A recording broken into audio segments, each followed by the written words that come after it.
Okay, welcome to this video, and my chair is very squeaky. Running Android x86 on a desktop PC.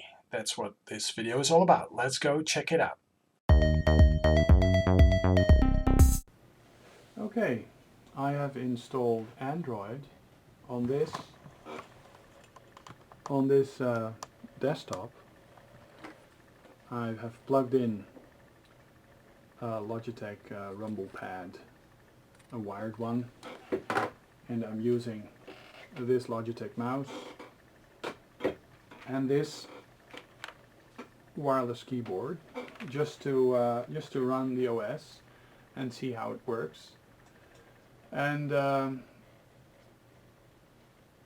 well, of course, everything works. This system works actually a bit snappier than well, okay, so now we're back. So this system actually works a lot snappier than the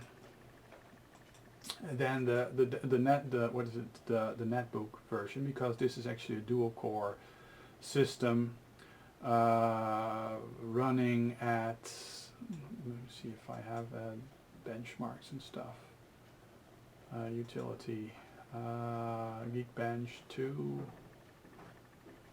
and the other benchmark. I could actually do with the other benchmark as well. But Geekbench 2, let's see how that actually compares. So this is actually a Core2Duo running substantially faster than the other one at 2.67 gigahertz. And it sports about 3 gigabytes of memory. So actually this is actually interesting. So this is a 32-bit OS, and this also only has 3 gigabytes of 4 gigabytes available, just like Windows does. Probably due to mapping of a lot of the I/O and memory areas onto the first gigabyte of memory. An HP compact DC5800 small form factor CPU or a system, and it actually sports this graphics card, the HD6450 Silent.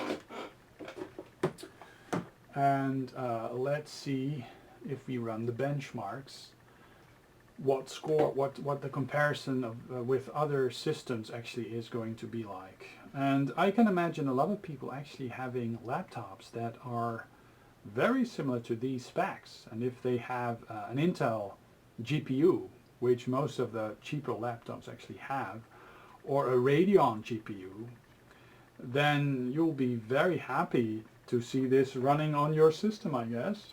So it scores a lot higher than the other systems, I think. There's certain functions that really work very well, and let's compare it. Let's see.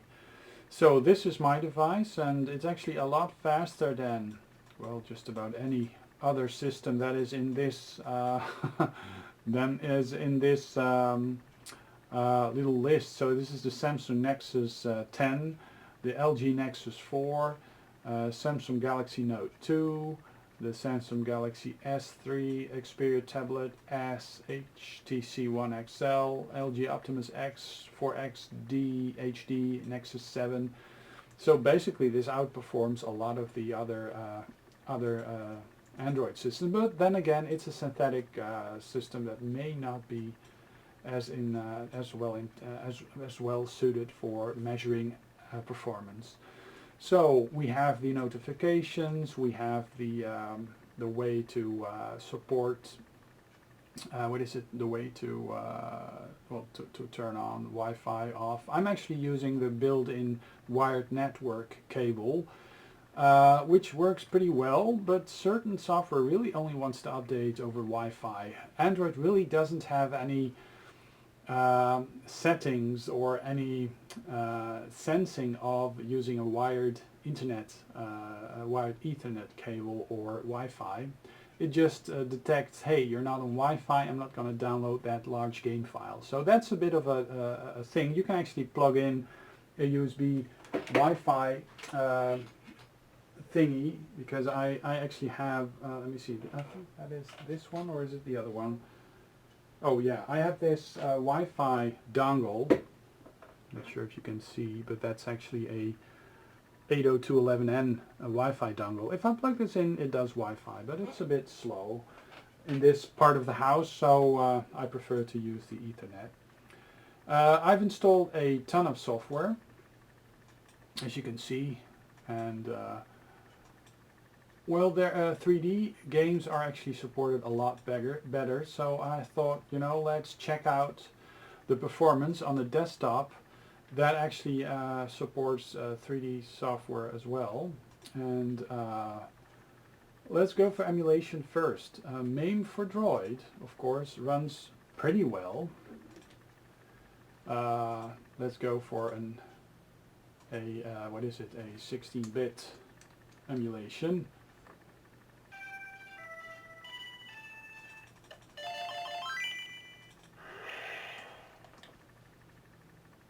So, whoops, Neo Geo emulation actually works pretty well.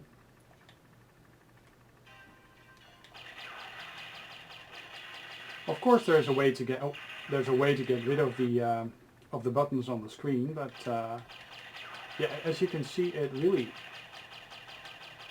runs well. I'm just gonna quickly show you other bits of emulation. Of course, PlayStation emulation. I've put on a lot more games, or not, no I didn't actually. Let's go for the Rage Racer yet again, and hopefully I have configured the controls. I still haven't configured the controls, but yeah, I mean this runs even better, and you can use the 3 OpenGL 3D things. PSP emulation. That also works, and I think I've configured the controller already, so let's do Ridge Racer. And you can actually see how the controls are mapped.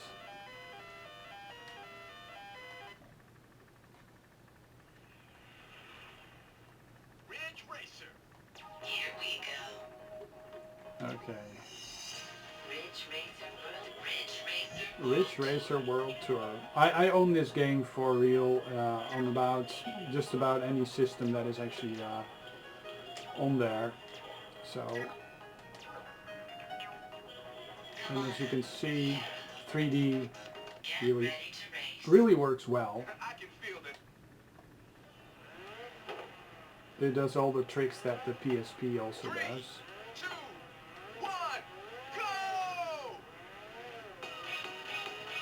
Well, you can get rid of the, let me turn down the volume a bit.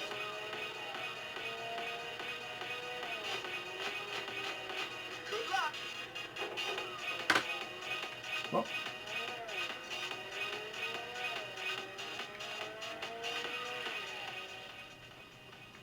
as you can see, it runs super smooth. So you basically have a 3D console, you know, in a small PC form factor. And it really controls well with the mouse and the keyboard. So let's go, not sure if I actually configured this. I think I did.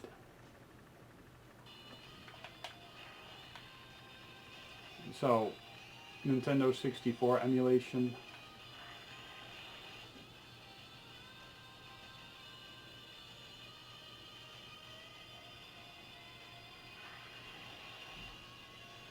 There are some glitches with this emulator, but as you can see, it runs it well.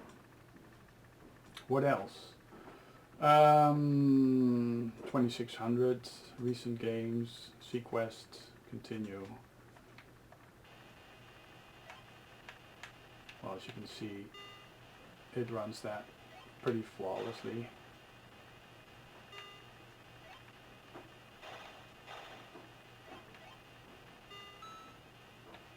Let's go up. So that actually works well as well. And what else does run pretty well? Of course, Commodore 64. Commando, continue.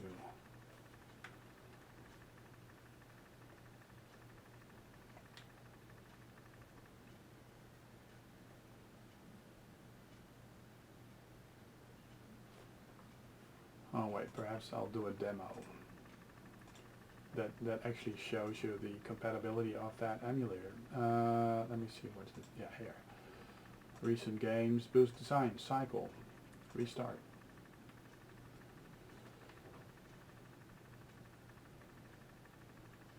Select soundtrack. And now we have to come up with a way to, there we have, and then we have to go and press a number. Let's press 1. So you do have the virtual keyboard to attend to, like that. So, but it basically does full 1541 drive emulation, SID emulation, and you can play a ton of games, and you can actually run and watch demos on this as well, which is very cool. And if emulators run demos like this that really, you know, work well with the hardware, then you really have a good system. So you also got very perfect Commodore 64 emulation. There's also Amiga emulation that works, and I must say the Robert Brolia emulators, that they really are a piece of work. They really work well.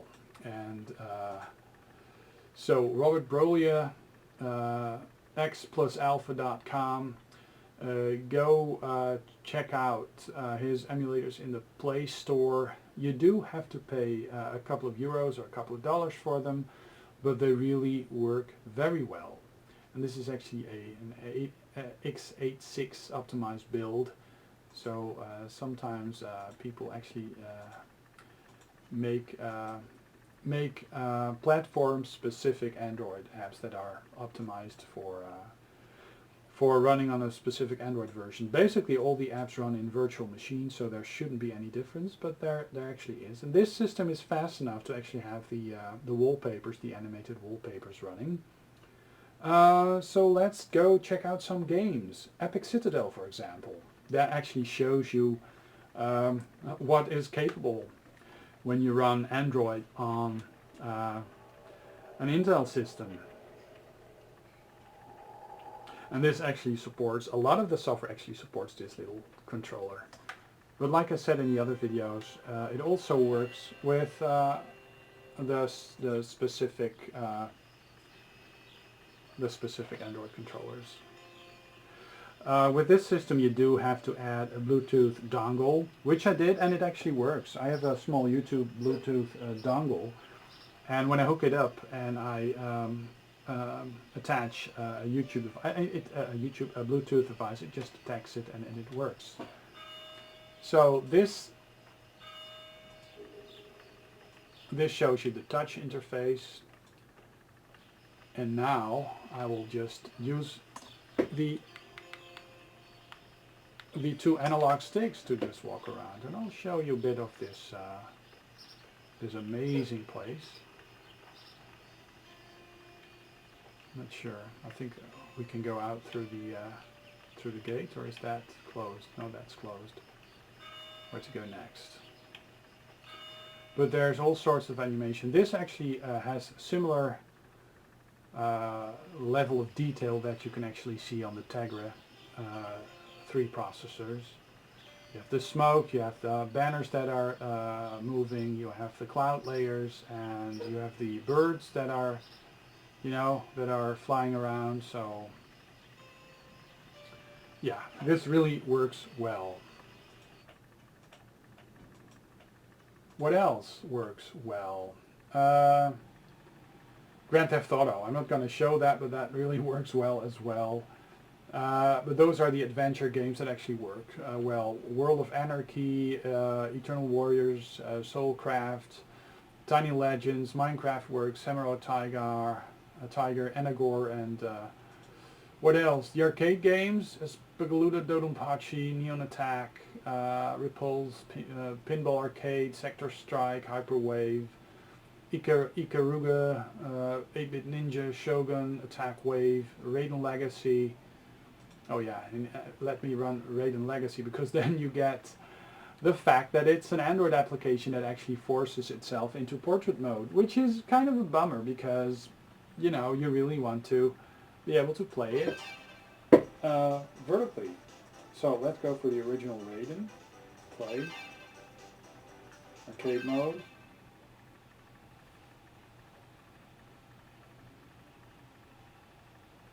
I mean, games like this really lend themselves well if you do the touch interface. It's, I mean, it really works well,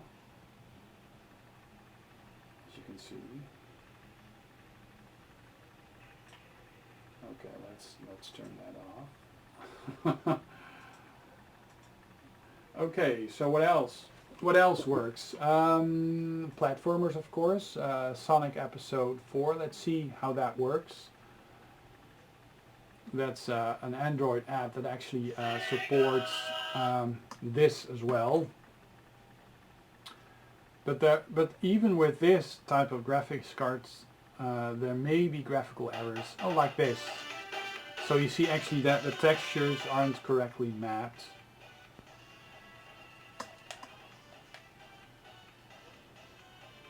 So that's a bit of a bummer.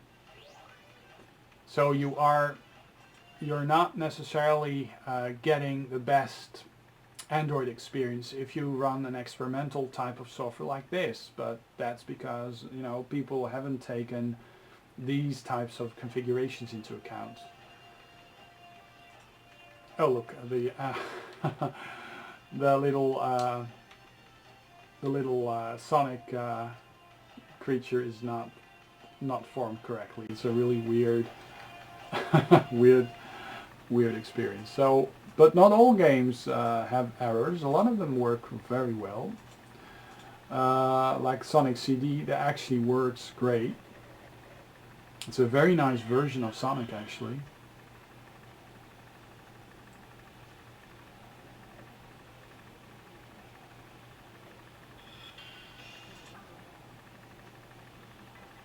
Oh, and this is real live recording. If you hear a hair blower going on in the background, that's very well. That's very aptly detected, and that's Elise doing her hair. As you can see, this is Sonic the Hedgehog running. This is an Android game running on Intel hardware. So as you can see, it runs very well. And of course, one would expect it to run very well because, I mean, it's a pretty fast Android system. What else? Cannibal HD. I mean, that actually runs pretty well as well. I mean, it's very easy to control. It's just a one-button game, and those one-button games really work well with the mouse. This game doesn't work on my netbook. Whoops. Well, it's not as intense as Flappy Bird, but you get the drift. Puzzle games, of course, Angry Birds, World of Goo, Solitaire, Word Feud, Mahjong, Zookeeper, all that kind of stuff that actually works pretty well.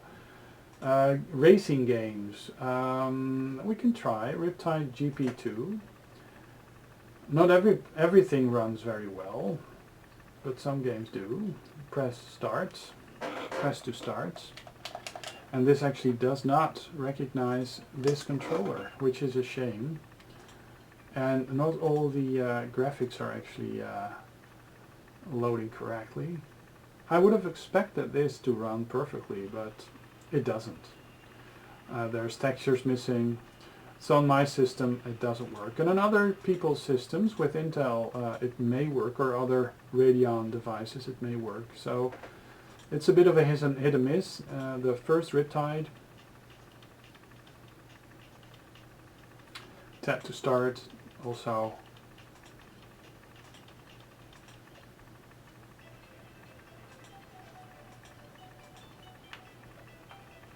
Yeah, I have no control over the little character. And they are waiting for tilt controls, which aren't in this system at all. So. Let me see. Shine Runner, same deal, I guess. May actually be that they have more devices in control. Play game. There's also missing textures. And here I do have control over the boat with the analog sticks. As you can see, it's a pretty dark and grim experience. I mean, it would run great, whether, but only if the textures were initialized properly. But that's a thing. All sorts of idiosyncrasies with the drivers. Ridge Racer actually runs. I guess it has correct textures, but it only runs with tilt control, I believe. So no, I'm not gonna buy another one. Drive rewards, yes. Claim your rewards, sure, why not? No, not Legend of Heroes. So, I mean, these free-to-play games and then all these ads in between, that really ruins it for me. Race. And then race. And there's all sorts of delays and stuff that really ruin the game experience. So, I mean, just let me pay a couple of dollars for a nice game. And don't do all the, oh look, the textures are wrong. You get these strange blocky patterns, so that's actually something that is wrong with the driver as well. So you can only use the touch controls, which is a shame. It's not configurable. And wonderful, crazy, weird. Go into a drift, and then go straight again. I mean, I've never driven a racing game like that, but I mean, yeah, it runs, but it doesn't run as you would like it to run. It's a good thing that it actually looks crappy, because then it's not as painful not to be able to play it. Games like Asphalt 7, I'm not sure if that actually runs.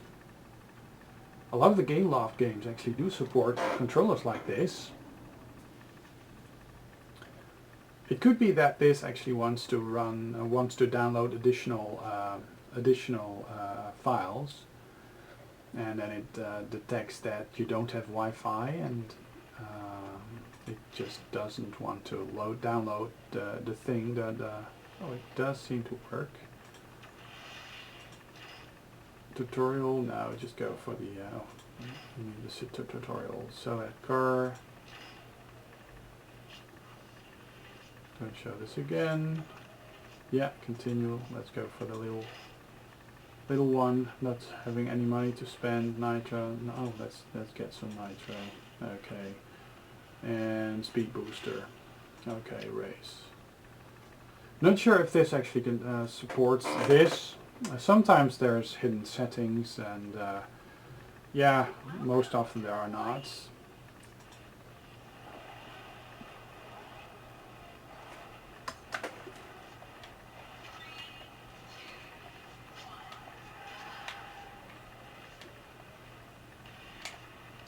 There's no controls, so it's a shame, because it's actually quite a fun racer to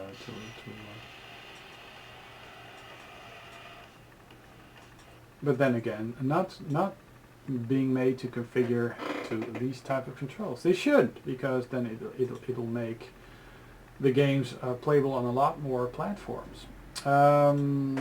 Shooters. Let's go for Shadowgun.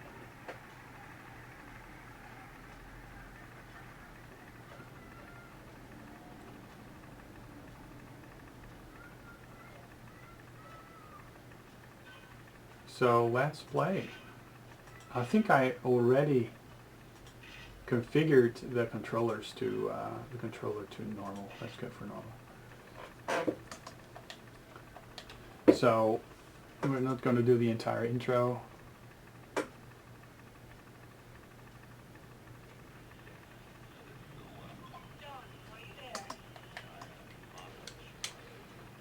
Okay, so it's a new gamepad detected, setup controls to configure it. Okay, let's go. Yes, other nuclear missiles were also an expert indicator. I will attempt to locate alternate frequencies. Okay, I think I already configured it, so...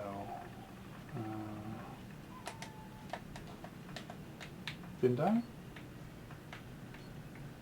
So basically you can actually see that it also supports the same level of Tegra 3 models.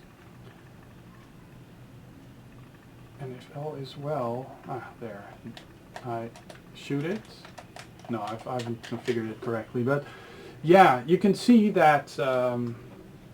I mean, I played this, I configured it before, but I guess it lost the settings. But as you can see, what it does run, it runs very well. And on a more powerful netbook, it really would shine. And the shame is that you know, the way gamepads and joypads are configured is I mean, if it works really well. Why don't you put in a way to configure buttons on an HID interface, and you know, do away with all the touch interface? You know, make it optional. Let people choose between the touch interface and this, but this really looks like a very nice game. You know, it really scales pretty well.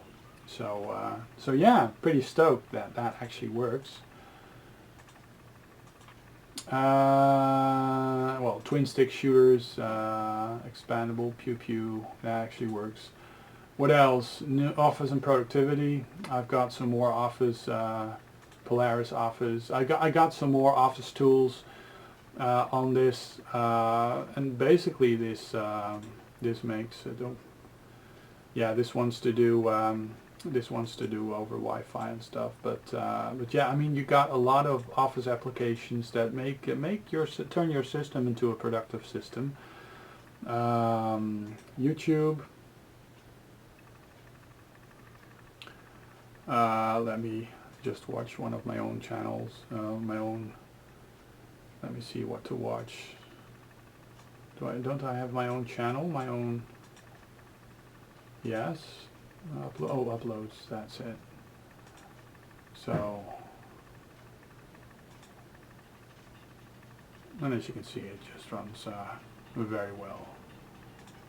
It's a joy, you know, viewing this. I mean, Android actually works really well when you run it on a television, you know, as a media center thing. So I've done videos on these Android on a stick devices. I'll put the link in the videos below. You can check those out, because you can actually have a similar experience with a very small device, and you just plug it in the back of your computer, and you just like devices like this, you just plug them in the back. These have an HDMI connector, and then you just run those. Audio, SoundCloud, all sorts of stuff, and yeah, I'm using an antivirus. What is it? This is AVG Antivirus Pro. Yeah, because of all the what is it, of all the software that comes out, I tend to go only for the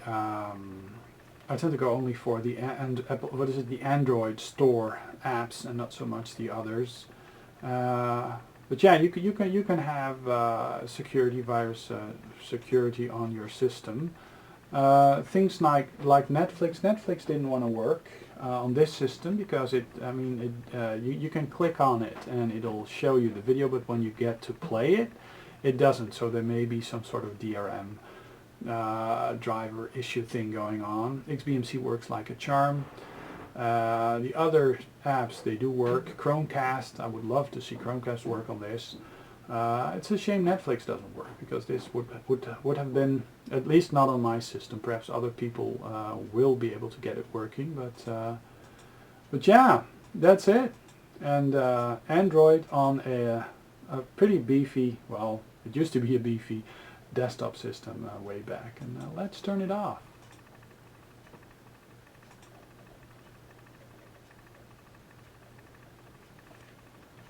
So,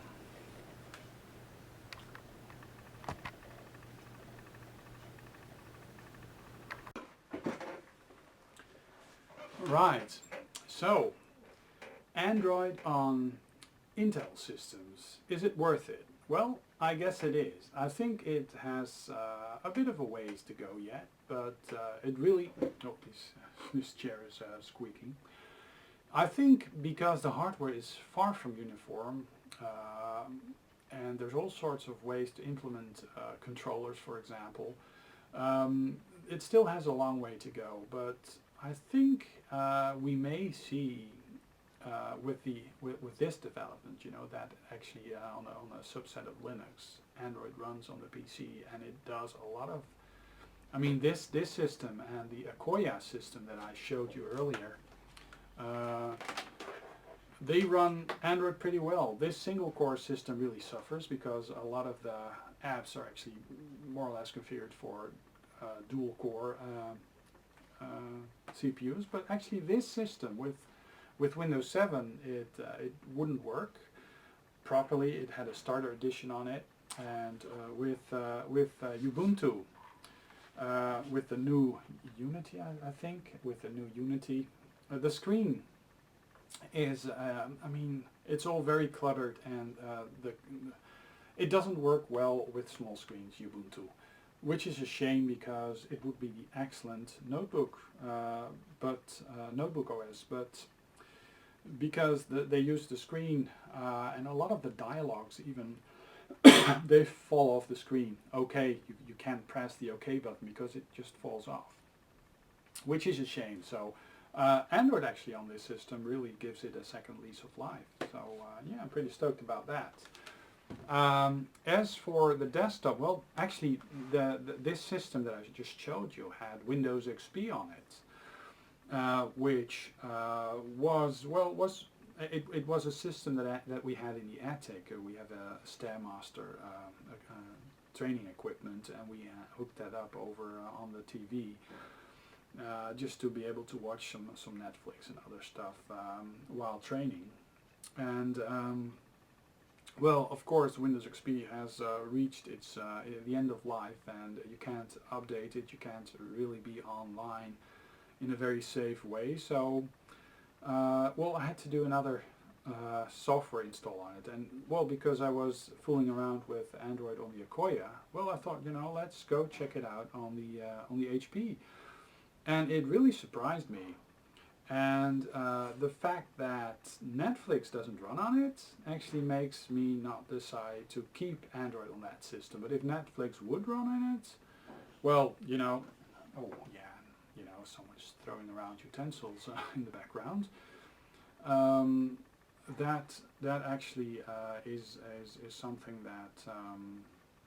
that is a shame. I would have loved to be able to have this running on this system, but well, we can't. So and I think I'll help the wife with throwing around utensils in the background because we need to clean up the kitchen.